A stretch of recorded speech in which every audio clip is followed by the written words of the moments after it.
সত্যি বলতে যে কোনো পার্টিকুলার একটা লুক দেখে সেই ক্যারেক্টারটাকে, সেই চরিত্রটাকে বা সেই পুরো সিনেমাটাকে কিন্তু বিচার করাটা একদমই ঠিক নয়। সো আমি রিসেন্টলি একটা ভিডিও দেখলাম এবং হিমেল আশ্রফের এবং তিনি রাজকুমার সম্বন্ধে কিন্তু একটা কথা বলছেন এবং রাজকুমার সম্বন্ধে শাকিব খানের যে ক্যারেক্টার এবং তার সঙ্গেও আরও অনেক কিছু কিছু কিন্তু কথা বলছেন রাজকুমারকে নিয়ে, যেগুলো আমার সত্যি বলতে ভালো লাগলো। এবং দেখে এইটুকু বিশ্বাসটা কিন্তু তৈরি হয়েছে যে প্রিয়তমার থেকে অ্যাটলিস্ট অনেক গুণে কিন্তু ভালো একটা প্রজেক্ট হবে রাজকুমার এটাকে নিয়ে।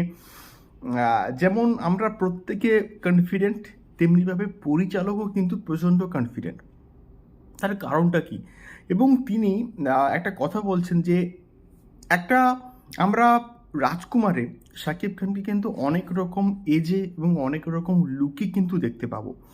এবং সেই পার্টিকুলারলি একটা ক্লিন শেপ লুক কেন থাকছে, বা একটা দাড়িওয়ালা লুক কেন থাকছে, এবং একটা বাচ্চা ছেলের মানে একটা কম বয়সী লুক কেন, সেই সমস্ত প্রশ্নের আমরা কিন্তু উত্তর পাবো খুব শীঘ্রই। এবং তার জন্য আমাদেরকে কিন্তু ওয়েট করতে হবে। এবং শুধুমাত্র একটা ক্লিন শেপ লুক দেখে রাজকুমারকে বিচার করলে কিন্তু একদম হবে না বন্ধুরা। এবং তিনি আরও বলছেন যে মানে মধ্যবিত্তদের এন্টারটেনমেন্টের জন্য না তেমন কোনো ওয়ে আউট নেই, এবং তারা এই সিনেমাটাকে দেখে কিন্তু তারা মানে আনন্দিত হয় তা, এবং মানে আমরা যাকে বলি বিনোদন।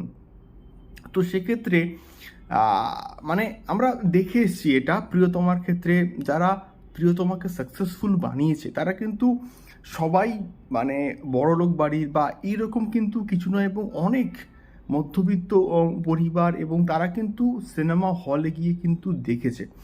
তো সেক্ষেত্রে আমার মনে হয় যে এই টিকিট প্রাইস মানে টিকিট প্রাইসগুলো যদি প্রিয়তমার মতনও রাখা যায়, এবং মাঝখানে কিন্তু একটা খবর আসছিল যে সমস্ত হলে মুক্তি পাবে না রাজকুমার। তো এটা আমার রিকোয়েস্ট, যেমনিভাবে স্ট্যান্ডার্ডটাকে মেনটেন করতে হবে, মানে মাল্টিপ্লেক্স চেনে এটাকে রিলিজ করে, তেমনিভাবে নর্মাল সিঙ্গেল স্ক্রিনেও কিন্তু এটাকে রিলিজ করা উচিত, যাতে করে সমস্ত মানুষ, সমস্ত অডিয়েন্স অ্যাটলিস্ট দেখতে পায়। তো এটাই মেনলি আমার বলার ছিল। এবং রাজকুমার যারা প্রিয়তমাকে হিট করিয়েছে মানে তারাই কিন্তু এক্স্যাক্টলি রাজকুমারকে হিট করাবে, এটুকু কিন্তু আত্মবিশ্বাস দিয়েছেন হিমেল আশ্রফ ভাই। এবং হিমেল আশ্রফ যখন নিজেই কনফিডেন্ট, তো আমাদের এই প্রজেক্টটাকে নিয়ে কিন্তু কনফিডেন্স আরও অনেকটা বেড়ে যাচ্ছে। দেখা যাক কেমন হয় রাজকুমার। তোমাদের কি মতামত এবং তোমাদের এক্সপেকটেশন কতটা, আমাকে অবশ্যই কিন্তু কমেন্ট বক্সে কমেন্ট করে শেয়ার করতে পারো। দেখা হচ্ছে পরবর্তী ভিডিওতে। টাটা।